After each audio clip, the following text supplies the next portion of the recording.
Bonjour à toutes et à tous et bienvenue pour cette nouvelle édition du webinaire Comment l'intelligence artificielle et la voix transforment la relation client en partenariat avec IBM.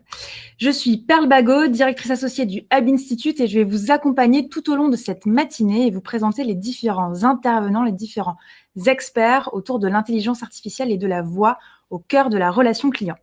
Le Hub Institute, nous vous accompagnons tout au long de l'année autour de 3 grandes thématiques: transformation organisationnelle, transformation digitale et transition durable, avec plus d'une centaine d'événements, principalement en ligne pour le moment, mais on espère très bientôt vous revoir de visu en format hybride, une quinzaine de rapports thématiques par an que vous pouvez télécharger sur le site du Hub Institute, notamment pour les membres du Hub. Et puis n'hésitez pas à vous abonner aux différentes newsletters pour pouvoir suivre les articles de tendance, les livres blancs, les interviews de nos experts. Le Hub Institute, c'est 120 entreprises qui sont membres à l'année, dont un certain nombre d'entre vous sont connectés ce matin. Bonjour à tous. N'hésitez pas à vous présenter sur le chat. Bonjour Michel, bonjour Claire. Toujours un plaisir d'avoir des prénoms et des personnes en face de ces formats qui sont effectivement plus digitaux. On se donne rendez-vous tout au long de l'année sur des événements, des conférences en ligne par secteur d'activité, sur la banque, le luxe, la grande consommation, ou par vertical métier autour de la data, du marketing, des RH ou de la supply chain. Et notre prochain webinaire porte sur le secteur de la banque et de l'assurance, comment réinventer vos services financiers avec le cloud et l'intelligence artificielle, avec le témoignage exclusif de Bernard Gavgani, Group Chief Information Officer de BNP Paribas, et de Michel du Crédit Mutuel. Bien sûr, un sujet transverse, un événement transverse, le Update Data et AI for Business le 13 et 14 avril. Je vous incite dès à présent à vous inscrire pour 2 jours de conférences dédiées au sujet de la data.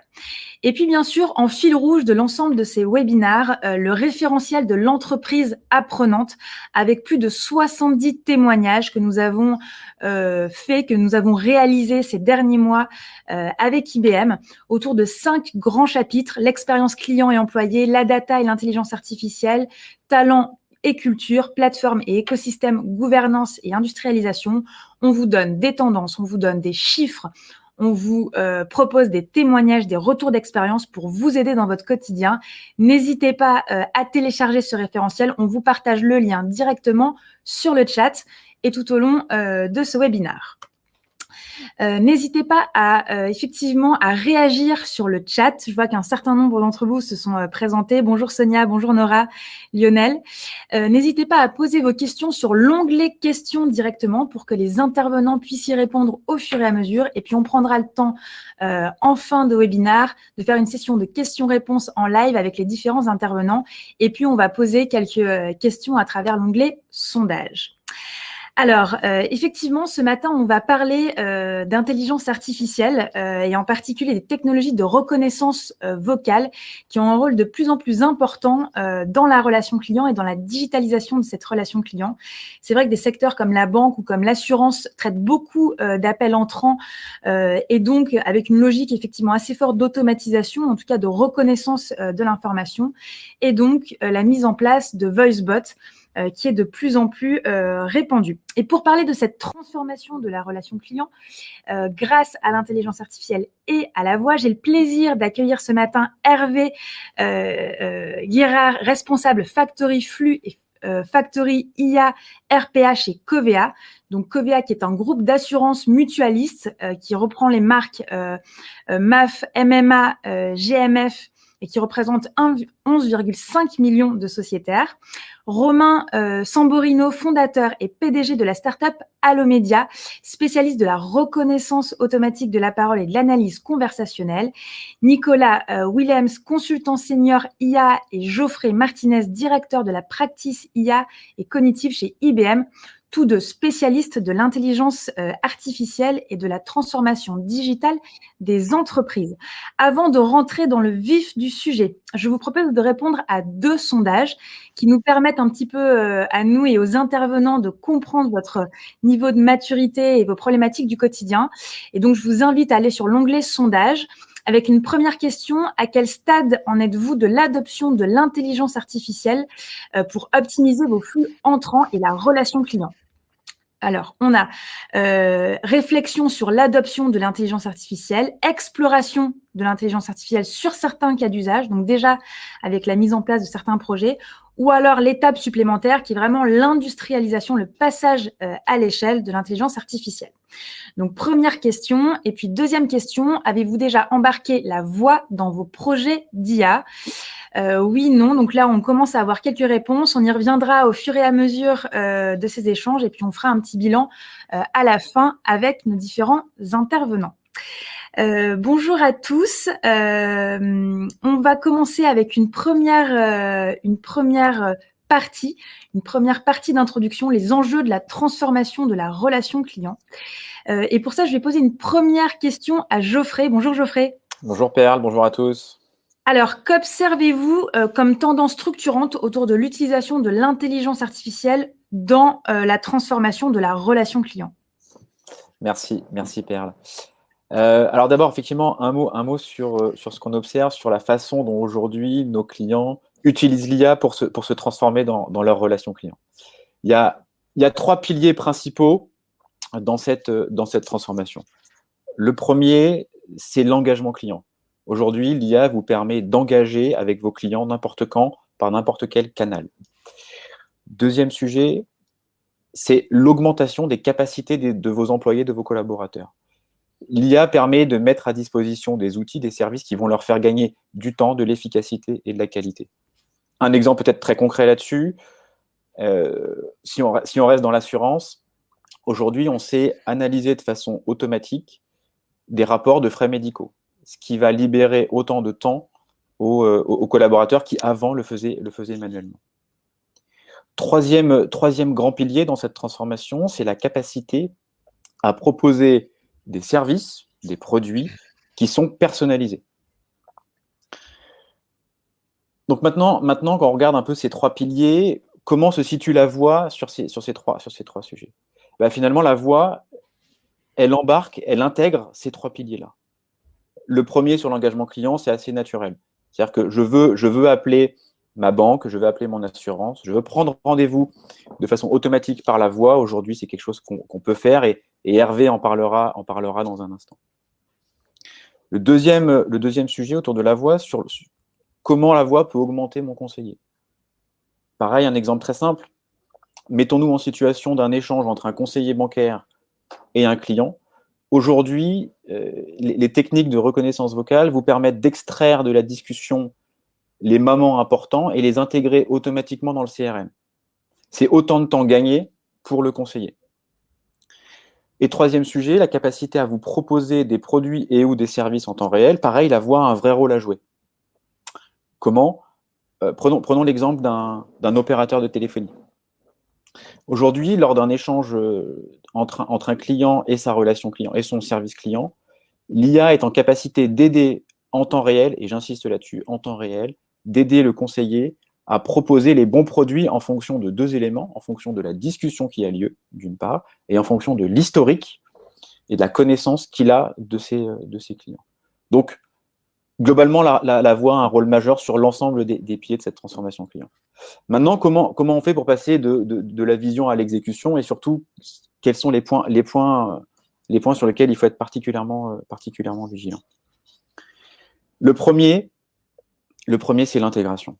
Quand on parle de transformation de la relation client bout en bout, on voit bien qu'il faut intégrer une série de capacités, dont la voix, mais il y en a évidemment d'autres, sur l'ensemble de cette chaîne. Et ça, les approches de type plateforme permettent de répondre à cet enjeu-là. Encore faut-il que cette plateforme soit intégrée au système d'information et que l'infrastructure soit en capacité de proposer du temps réel. Ça, c'est le premier sujet. Le deuxième sujet, qui est finalement très lié, c'est la notion d'écosystème. On parle de transformation bout en bout, donc on parle d'une série de capacités. Donc encore faut-il avoir les bons acteurs pour répondre à ces différentes capacités. Et il faut proposer les meilleurs acteurs de chacune de ces technologies. Et c'est pas pour rien qu'on partage aujourd'hui la table virtuelle avec Romain et Allomédia. Et enfin, dernier sujet, et non des moindres, c'est la notion de confiance. Dans les thématiques d'IA, et c'est vrai dans la voix, mais c'est vrai sur les autres sujets autour de l'IA, vous avez beau avoir le meilleur produit, la meilleure techno, si les utilisateurs, les collaborateurs ne l'utilisent pas, ça ne sert absolument à rien. Et pour ça, il y a un vrai enjeu de confiance, de traçabilité, d'explicabilité, d'éthique, on en parlera tout à l'heure, et de respect des données. On en parlera de la propriété des données. On en parlera également dans un instant. Donc, en un mot, pour se lancer, 3 thématiques clés, intégration, écosystème et confiance.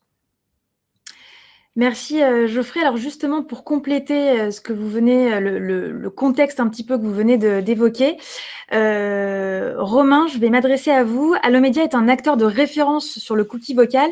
Qu'est-ce que cela veut dire concrètement ? Alors concrètement, merci en tout cas de me donner la parole et enchanté, bonjour tout le monde. Donc je suis Romain Sammarino, donc le CEO d'Allomedia. On est effectivement, nous, une société qui analysons les appels téléphoniques en temps réel. Donc quand on dit temps réel, c'est qu'on est capable de retranscrire une conversation à moins d'1 seconde à la fin d'une phrase, pour être concret. Et on le fait pour les entreprises sur tout le parcours client et au service de l'expérience client et de la relation client, bien entendu. Donc l'objectif, nous, c'est de transformer la voix des clients et des agents en données exploitables pour traiter tous les cas d'usage et les nouveaux cas d'usage qui émergent, allant du serveur vocal interactif, on va parler de callbot juste après, jusqu'à l'analyse des interactions et des conversations entre l'agent et le client. Donc en temps réel ou a posteriori, plusieurs cas d'usage existent. L'objectif, c'est d'augmenter les ventes, de réduire l'attrition et l'effort client. Aujourd'hui, on parle beaucoup d'effort client, de NPS, mais aussi d'effort client, et d'améliorer l'expérience client et collaborateur. Soulager le collaborateur, finalement le libérer des tâches fastidieuses et le laisser se concentrer sur l'écoute active et l'empathie. C'est notre objectif. Aujourd'hui, à Allomedia, on est principalement sur le secteur d'énergie, d'assurance, immobilier, tourisme. Et on construit le socle vocal, qui est finalement la base de toute cette technologie-là. Je veux dire, vouloir analyser des conversations, c'est d'abord fiabiliser la donnée qu'on va pouvoir être capable de transcrire grâce à de la reconnaissance vocale. Donc, on va se baser sur un socle vocal qu'on construit pour les marques, qui est fait sur mesure, qui nous permet aujourd'hui de ressortir à peu près 95% de précision une transcription fiable et sécurisée, et qui nous permet d'aller apprendre de manière continue et permanente le jargon de la marque, les produits, les expressions du client, de l'agent, de pouvoir ressortir derrière et construire derrière une vraie stratégie autour des cas d'usage que je viens de vous évoquer juste avant. Voilà. Donc aujourd'hui, pourquoi on est capable aujourd'hui de le faire? C'est qu'on a eu toujours un biais sur la qualité de la transcription et aujourd'hui qui existe encore à travers les technologies que vous connaissez des GAFAM, par exemple, où on a aujourd'hui un écart de 2 à 3 fois donc plus d'erreurs sur les transcriptions, ce qui fait on évite, on a du mal à se projeter sur des cas d'usage très fiables qui vont permettre d'avoir une belle expérience utilisatrice. Voilà, et dans le cadre des callbots qu'on va évoquer juste là, on va être capable de pouvoir aller en temps réel analyser des données complexes, des interactions complexes, prendre des coordonnées directement, de les automatiser. Des coordonnées quand on épelle un nom, quand on donne une adresse, quand on donne un numéro alphanumérique, un code, une référence, de pouvoir le faire de manière très fiable, à plus de 90% de précision. Voilà. Merci Romain pour cette introduction et cette présentation vraiment de la valeur ajoutée d'Allomedia, en tout cas dans ce dispositif de transformation de la relation client.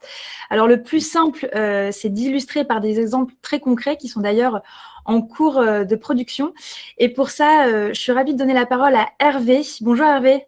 Bonjour à tous. Donc vous êtes responsable Factory Flux et Factory IA RPA de Covea. Donc un acteur effectivement incontournable de l'assurance. Est-ce que vous pouvez nous rappeler un petit peu où est-ce que vous en êtes de votre transformation digitale et puis plus spécifiquement au niveau de votre relation client? Donc, oui, bonjour. Donc effectivement, on va commencer peut-être par les enjeux qui nous occupent actuellement chez Covea.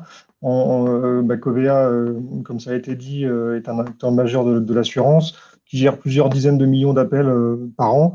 Et donc, forcément, l'enjeu principal, c'est la relation client. Et pour ça, on doit gérer différents objectifs, différents enjeux. D'abord, la saisonnalité des appels avec des pics prévisibles comme des campagnes marketing, la rentrée scolaire ou des avis d'échéance, ou non prévisibles. On l'a vu en 2020 avec des événements type confinement ou Covid qui ont donné lieu à beaucoup de questions autour des assurances. Et avec tout ça, on doit gérer une prise d'appel ou un taux de prise d'appel le plus stable possible, sans saturer nos centres d'appel et nos SVI techniquement. Donc je l'ai dit, on doit aussi gérer le contexte national. J'ai évoqué le confinement juste auparavant, mais aussi le contexte local de nos clients, le contexte de nos clients avec éventuellement des catastrophes naturelles ou des contextes particuliers qui sont à gérer par nos clients.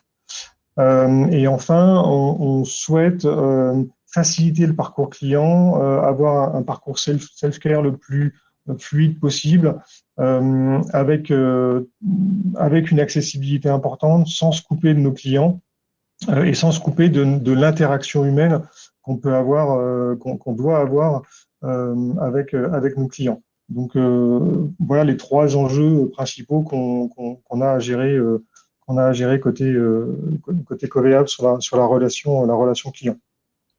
Alors, comment est-ce que concrètement vous avez intégré l'intelligence artificielle dans cette relation client et dans ce dispositif global?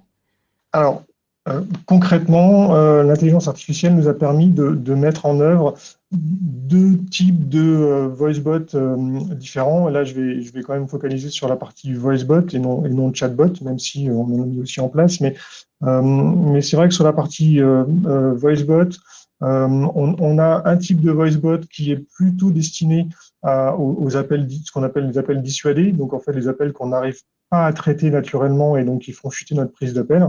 Et ces bots-là sont destinés à traiter des actions assez simples, comme par exemple déclarer ou faire une prédéclaration sinistre ou faire une prise de rendez-vous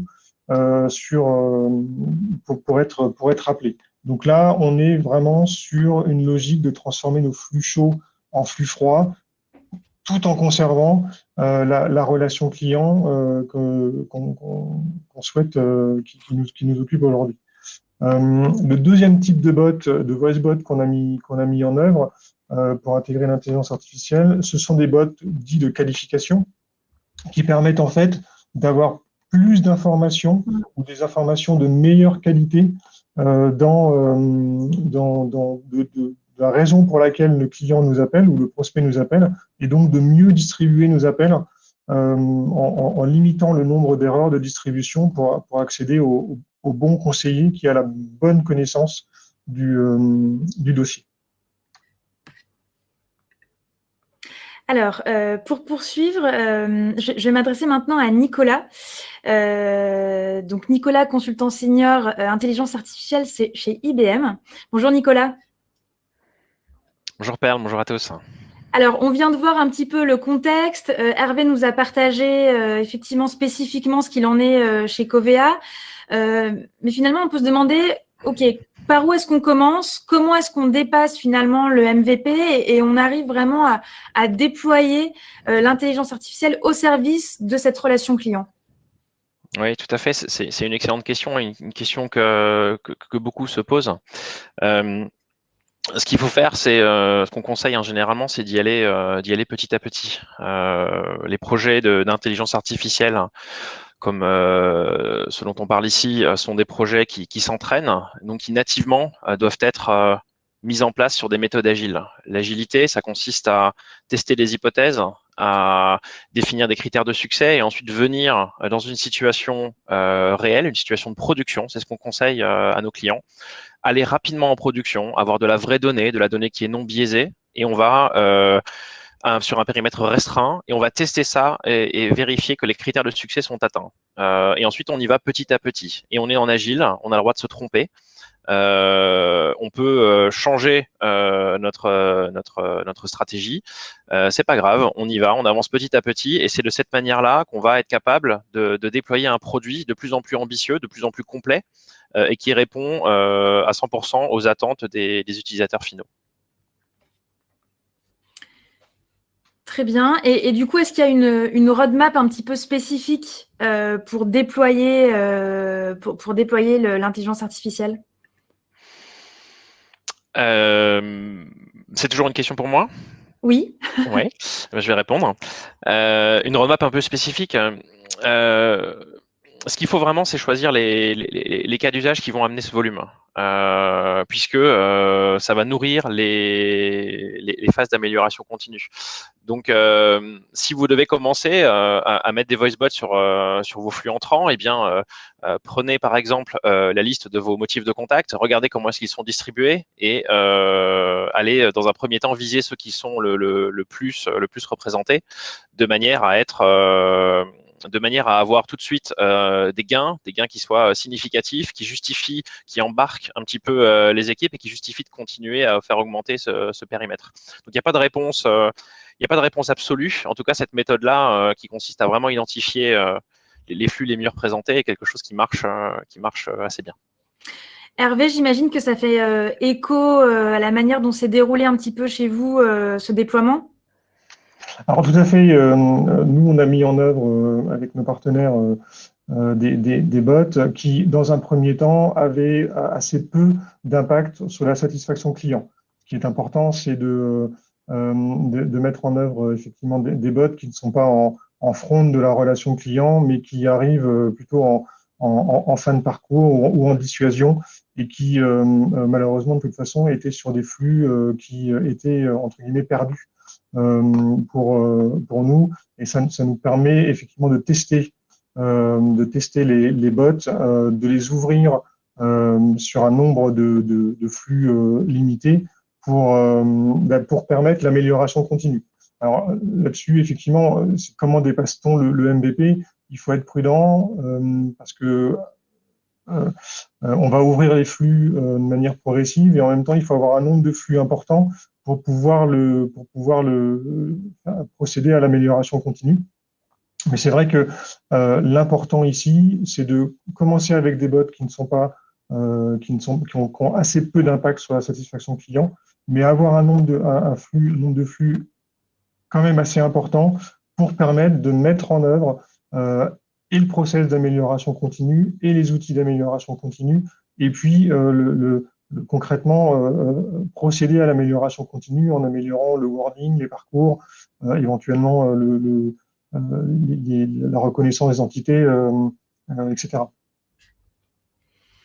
Effectivement, c'est important de pouvoir adapter au fur et à mesure aussi du comportement des utilisateurs et d'optimiser cette expérience. Ce qui est intéressant dans cette démarche, c'est qu'il y a quand même un triptyque IBM, Allomedia, Covea. C'est important de pouvoir effectivement travailler en écosystème. Est-ce que finalement, Hervé, c'est le succès un petit peu de la clé de la transformation de Covea sur ces sujets d'intelligence artificielle, d'avancer en écosystème? Alors oui, alors, je ne sais pas si c'est la clé principale, mais enfin en tout cas ça a été une clé qui nous a permis d'avoir un certain nombre de succès sur cette intégration. Ce qu'on a souhaité nous dans ce triptyque, c'est vraiment d'avoir une logique best of breed, une logique d'intégration des partenaires qui nous semblaient les plus représentatifs et les plus efficaces en France, à la fois techniquement, on l'a vu avec ce que disait Geoffrey, aussi sur le plan de la sécurité et de l'éthique. On y reviendra peut-être par la suite. Mais ce qu'on souhaitait, c'était vraiment des partenaires qui s'intégraient correctement, même parfaitement avec notre opérateur téléphonie, Orange, qui s'intégraient avec notre SI et qui nous permettaient à la fois de faire du voicebot et du chatbot, et éventuellement de se positionner sur les assistants vocaux avec les mêmes briques et donc les mêmes compétences et donc la même process d'amélioration continue et les mêmes outils de surveillance. Donc ce triptyque-là, effectivement, est une clé très importante dans le succès qui nous occupe aujourd'hui. Alors, est-ce qu'on peut parler un petit peu des KPI et des résultats, des chiffres justement de ce déploiement et de l'approche que vous avez eue? Oui, alors effectivement, on parlait tout à l'heure je crois que c'est Nicolas qui parlait de méthodes agiles et de droit à l'erreur. Alors, certes, on a effectivement ça. Il ne faut pas quand même non plus oublier que ce sont des expérimentations qui sont en lien direct avec nos clients finaux, donc on ne peut pas non plus complètement se tromper. Et donc, il est important effectivement de mettre en œuvre des KPI ou en tout cas des tableaux de bord qui nous permettent de surveiller la manière dont se comporte le bot. Et pour ça, d'abord, il faut se fixer des objectifs. Nous, on se fixe des objectifs plutôt basés sur la prise d'appel, sur le pourcentage de flux que va prendre le bot. Et puis, on va éventuellement faire des sondages en envoyant des liens de sondage par SMS à nos clients. Et aujourd'hui, effectivement, ce qu'on constate sur certains bots, ce sont des prises d'appel qui augmentent. On peut avoir en 2020. Alors 2020, c'est une année évidemment particulière parce que confinement, parce que Covid, parce que beaucoup de questions et donc beaucoup d'organisations. Mais néanmoins, certains bots sur les prises de rendez-vous, par exemple, nous font gagner 2 points de prise d'appel pour les particuliers et quasiment, enfin plus de 10 points sur les pros. Donc c'est intéressant. Ce qu'il faut voir également, c'est que aujourd'hui, 25% de nos flux dissuadés, c'est-à-dire les flux qu'on perdait ou qui généraient du sur-rappel, 25% se traduisent par une prise de rendez-vous. Donc ça, c'est intéressant parce que ça permet vraiment de mettre en œuvre la transformation du flux chaud en flux froid avec évidemment des impacts métiers derrière. Et là, j'insisterai juste sur un point. On parlait d'agilité, on parlait de KPI, on parlait d'amélioration continue, etc. C'est très informatique, on va dire, ce point-là. Toutes ces méthodes-là, toute cette mise en œuvre-là nécessite une proximité très forte avec le métier pour définir justement ces KPI, ça c'est clair, mais également d'appréhender, d'anticiper les impacts sur l'organisation avec le métier, notamment transformer du flux chaud en flux froid. Ben, ça ne se passe pas sans des équipes qui sont disponibles pour effectuer ce rappel. Alors justement, si on fait un petit focus sur la partie organisation et implication des métiers, est-ce qu'il y a eu des freins en particulier ou est-ce que il y a des choses un petit peu à souligner, peut-être si ça serait à refaire que vous auriez fait différemment ou voilà, en tout cas qui sont bons à retenir après plusieurs mois?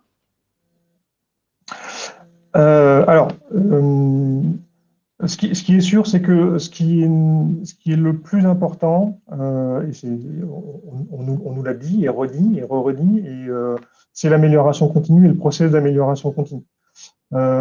Et c'est vrai que ce process-là, on l'a mis en œuvre assez tôt, en tout cas tôt comme il nous semblait, mais trop tardivement. Voilà. Donc l'amélioration continue, donc la mobilisation d'une équipe qui va surveiller le bot, qui va améliorer le bot en proximité avec les métiers. Ce process-là, ces outils-là sont essentiels dans l'intégration des voice bots pour bien s'assurer que le voice bot fait le job qu'on lui demande. Donc ça, voilà. Si on avait quelque chose à améliorer, on aurait mis cette amélioration continue et cette surveillance du robot encore plus tôt que ce qu'on a mis en œuvre aujourd'hui. Très bien. Alors, vous l'avez un petit peu évoqué, les autres intervenants aussi, les enjeux de sécurité, d'utilisation justement de ces données, des enjeux aussi d'éthique. Romain, comment est-ce qu'on fait pour faire de la voix et finalement respecter la protection des données et la confidentialité? Alors, effectivement, de manière générale, on s'appuie sur 5 grands piliers qu'on a construits nativement il y a plus de 5 ans et qu'on a amélioré avec le temps, bien entendu. Donc, la localisation, principalement en gouvernance des données, traitement et stockage de données en France pour nos clients français. Donc, on est aujourd'hui hosté chez OVH ou sur Azure en France, sur une partie des use cases. Deuxième pilier, la compréhension automatique du contexte pour pouvoir détruire en temps réel des données personnelles en fonction, pareil, de l'utilité de la donnée in fine. Donc, on va pouvoir détecter, par exemple, des prénoms, des épellations de noms, de prénoms, d'adresses, des numéros de carte bleue, et on va pouvoir les supprimer et dans l'audio, s'il est enregistré, et dans le texte, dans la transcription.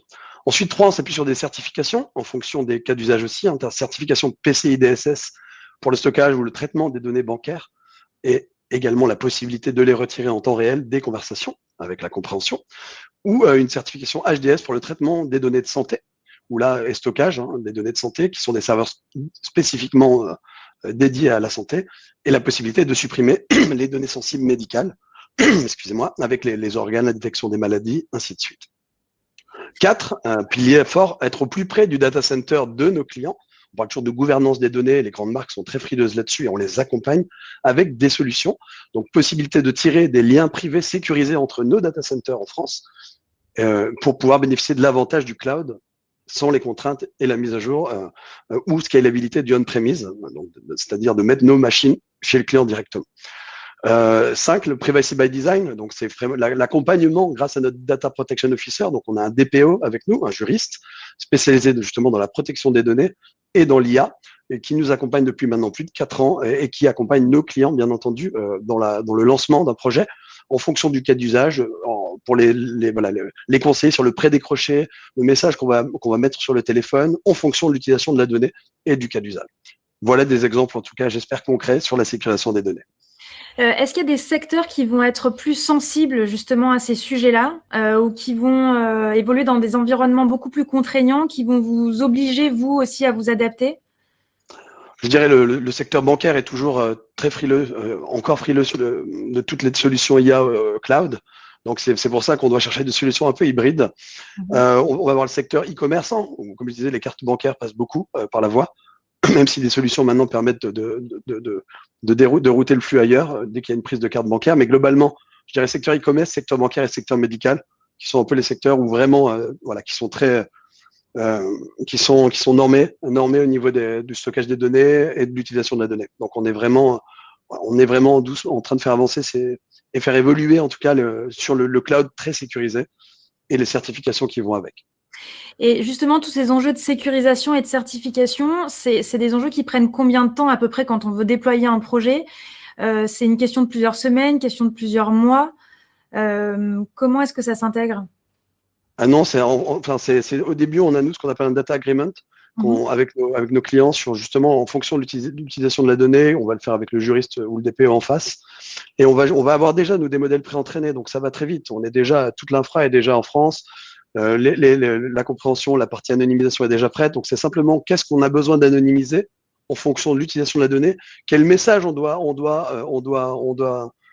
déposer sur le répondeur ou sur le téléphone en amont de la conversation, d'analyse, qui est très claire ou qui permet de se rétracter à l'utilisateur. Vous l'avez très souvent sur les numéros, comme pour les enregistrements. Vous pouvez ne pas être enregistré si vous le désirez. Donc voilà, clairement, c'est des choses qui se mettent en quelques semaines en place avec des allers-retours et une charte qu'on co-construit, qu'on co-remplit avec notre client. Très bien. Peut-être Hervé, pour rebondir un petit peu sur tout ça et puis pour comprendre vers où finalement vous allez, quelles sont les prochaines grandes étapes en matière de relations clients et du coup d'utilisation du vocal chez Covea? Alors, effectivement, en 2020, on s'est vraiment focalisé sur l'industrialisation et donc l'amélioration continue et tous ces sujets de sécurité et d'intégration avec notre SI. Donc, on a mis en œuvre un certain nombre de bots. Ce qu'on souhaite maintenant, c'est certainement élargir, ou faire un périmètre élargi d'intervention du bot, donc faire sans doute moins de bots, mais des bots qui ont un spectre plus large d'interaction.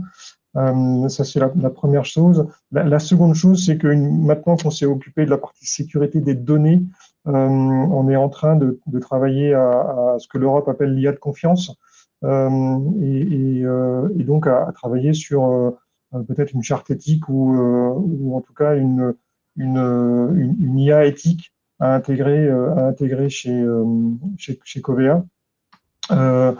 Et ça, c'est plutôt sur la partie forme, on va dire, des bots. Sur le fond, ce qu'on souhaite aussi avoir, c'est sans doute avoir des réponses plus contextualisées que ce qu'on fait aujourd'hui.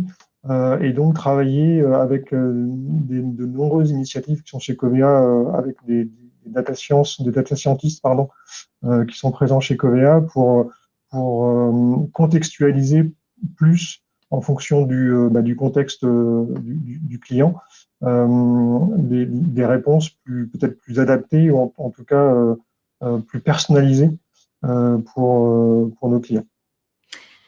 Effectivement, vous avez évoqué le fait que vous travaillez, que vous avez au sein de Covea des data scientists. Est-ce que effectivement ce type de dispositif nécessite des compétences particulières pour pouvoir justement déployer ces projets? Alors, j'ai évoqué effectivement les data scientists. Pour déployer ce genre de projet voix, ça nécessite des compétences forcément particulières avec les solutions qu'on souhaite utiliser. Et c'est pour ça que nous, on a fait le choix d'avoir un partenaire, en l'occurrence IBM, qui nous permet à la fois de faire du chatbot et du voicebot et de se positionner sur les assistants vocaux avec la même solution. Ce qui nous permet de rationaliser quand même les compétences et ce que je disais, tous les outils d'amélioration continue qu'on a mis en place. Donc, ça nécessite forcément quelques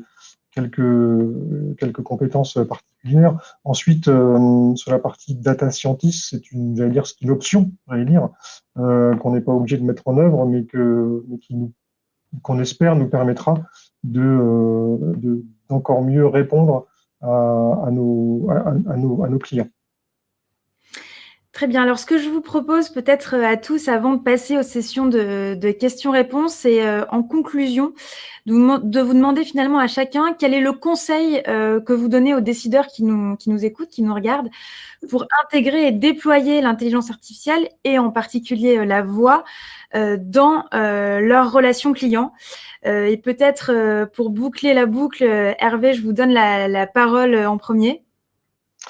Moi, principalement trois conseils. Le premier, c'est de choisir des bots ou des parcours clients au départ qui ont peu d'impact sur la satisfaction client pour éviter vraiment de se planter, comme on dit. Ce que je conseille aussi, c'est de rapidement mettre en œuvre le process et les outils d'amélioration continue qui permettent justement de rapidement passer ces craintes qu'on peut avoir sur les MVP. Et enfin, le troisième conseil, on l'a dit, c'est d'avoir des équipes resserrées avec les partenaires, en l'occurrence pour nous IBM et Allomedia, mais resserrées aussi avec nos métiers pour bien mesurer l'impact organisationnel et les KPI à mesurer, et resserrer en nombre de solutions pour ne pas se disperser. Très bien. Romain? C'est bon, vous m'entendez? Parfait. Très bien. Génial. Désolé, j'avais un petit sujet au niveau du micro. Écoutez, moi, ça serait plutôt simple et je vais vraiment opter finalement pour du sur-mesure. N'ayez pas peur de choisir un écosystème de partenaires en prenant les meilleures solutions parce qu'elles auront un impact immédiat sur le NPS, sur l'expérience utilisateur. On parle beaucoup d'automatisation, mais énormément de questionnements autour de l'expérience utilisateur ou collaborateur. On joue dans les deux cours avec cette proximité, comme vient de le dire Hervé, et avec cette fiabilité. Merci. Geoffrey, un conseil? Oui, c'est vrai pour la voix, mais c'est aussi vrai pour l'IA en général. Le type d'approche qu'a utilisé Hervé pour Covea, mais c'est vrai aussi pour d'autres clients, qui est une approche de type factory. Et je pense la bonne façon de se lancer sur des projets d'IA, parce que vous allez fédérer toutes les thématiques qu'on a évoquées aujourd'hui, que ce soit l'amélioration continue, l'éthique, le lien avec les métiers, la sécurité des données.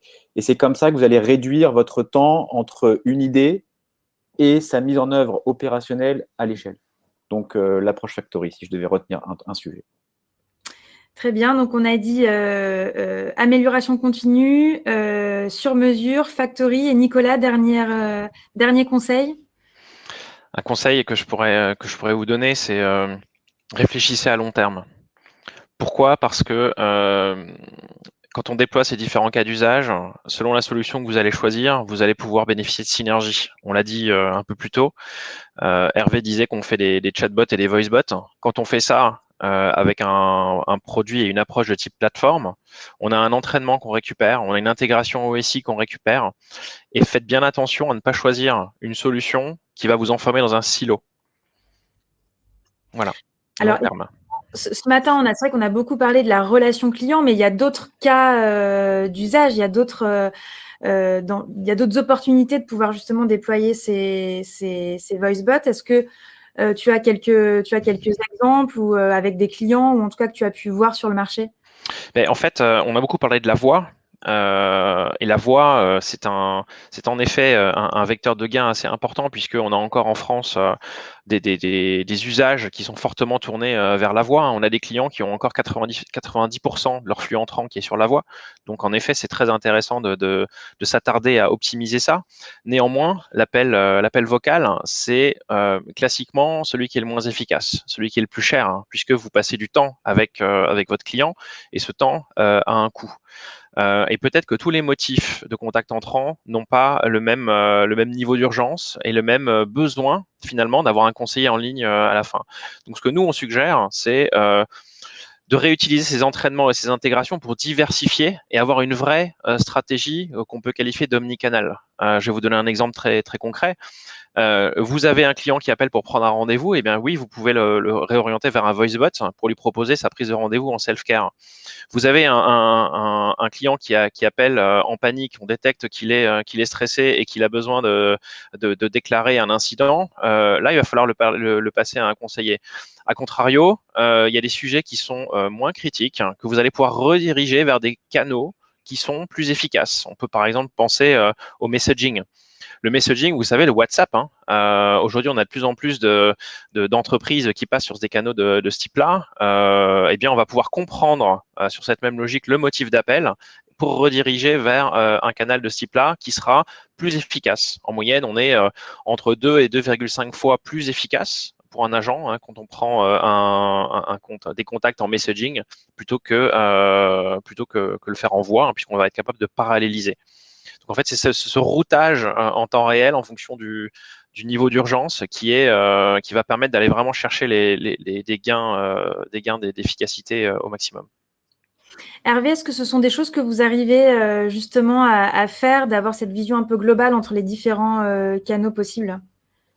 Alors, en tout cas, c'est vers là où on veut aller, ça c'est sûr. Aujourd'hui, enfin, j'allais vous dire, en premier semestre 2020, on s'est plutôt attaché à tout ce qui est process et mise en œuvre et tester les bots. En deuxième semestre 2020, c'était plutôt des bots un peu en volume.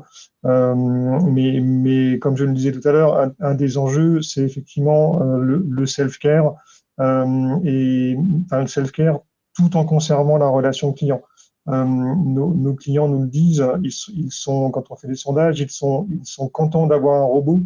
Ils sont contents d'avoir un robot parce que on les rappelle derrière ou parce que on les a conseillés pour aller vers le site internet de nos marques pour qu'ils puissent faire eux-mêmes leurs activités.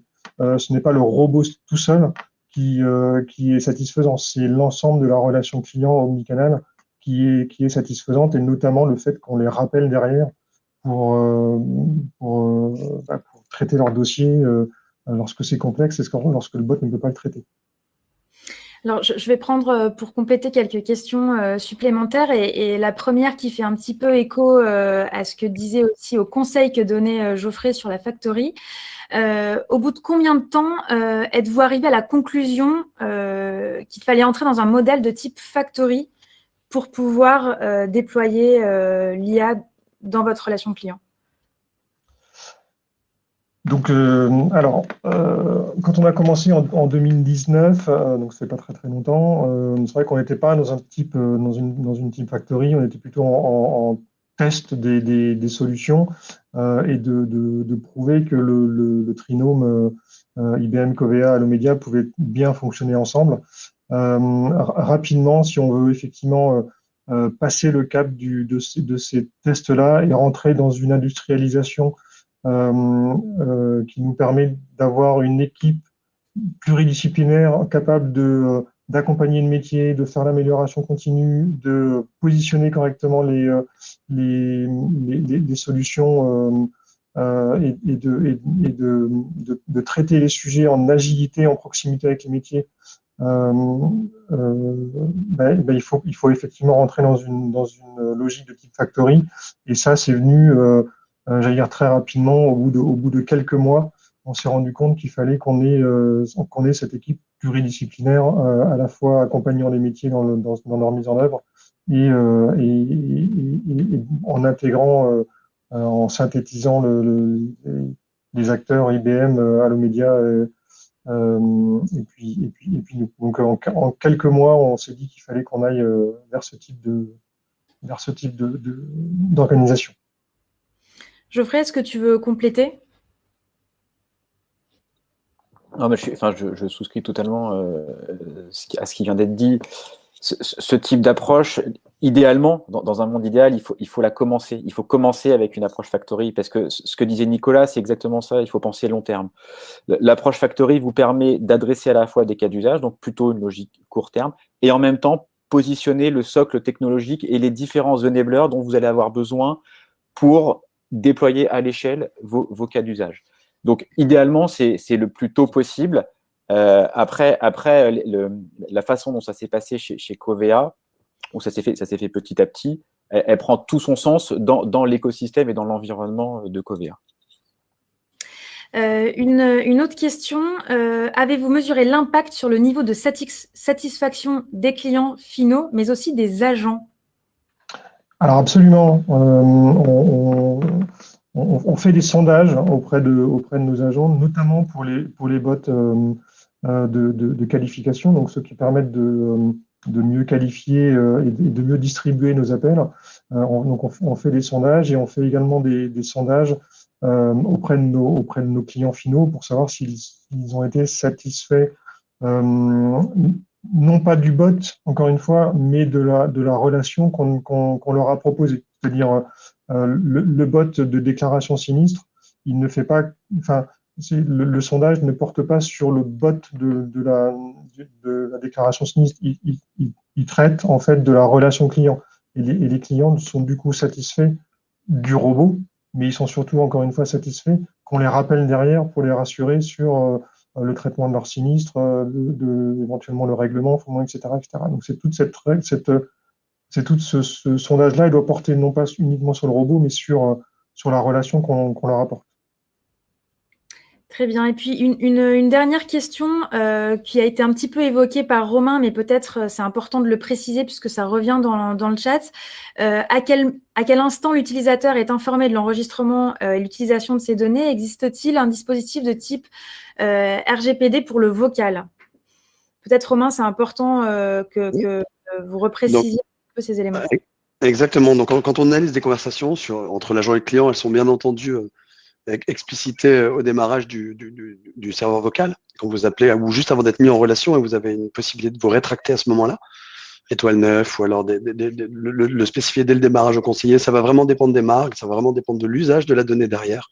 Donc la CNIL a vraiment, nous on travaille et ça répond à la seconde question, on travaille de très près avec la CNIL, notre DPO étant ancien de la CNIL, et ces démarches RGPD, on les a un petit peu nous devancées, puisqu'il n'y a pas encore sur le vocal de choses très claires. Donc nous, on est allé sur l'anonymisation, on est allé avec beaucoup de propositions qui aujourd'hui répondent, puisqu'on avait déjà travaillé, eu un contrôle avec la CNIL il y a 2 ans, largement ou amplement sur le programme le programme long terme qu'on a également, de continuer à chercher des nouvelles idées, être toujours plus proche des clients là-dessus, et plus transparent. Donc on l'est avec tous les clients, et c'est vraiment sur mesure. Quand je dis by design, ça va vraiment dépendre de l'usage. Si finalement la donnée, on l'envoie dans le CRM, si elle ne sert que à qualifier pendant l'appel.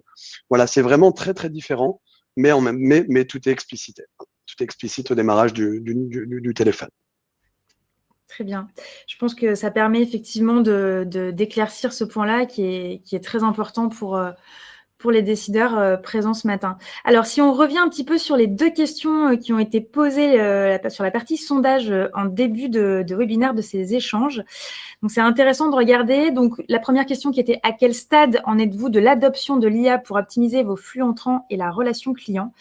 Et on voit effectivement que il y a déjà une bonne partie qui sont soit en phase d'exploration de l'IA, soit effectivement en phase d'industrialisation. Donc, c'est quand même assez positif puisque voilà, les entreprises ont pris finalement la mesure et l'opportunité que permet l'IA pour optimiser sa relation client.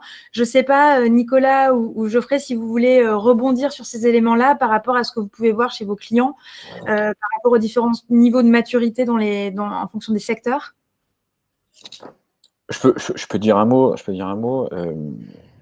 Je pense qu'il n'y a plus aucun débat sur l'utilité, l'intérêt de déployer de l'IA. C'est vrai dans la relation client, c'est vrai dans les autres fonctions. Je pense que tous les dirigeants sont convaincus de l'intérêt. Par contre, le paradoxe, c'est qu'aujourd'hui, on a, alors ça dépend des secteurs, entre 20 et 40% des entreprises qui ont réellement industrialisé ces sujets-là. Donc, l'envie, elle est là.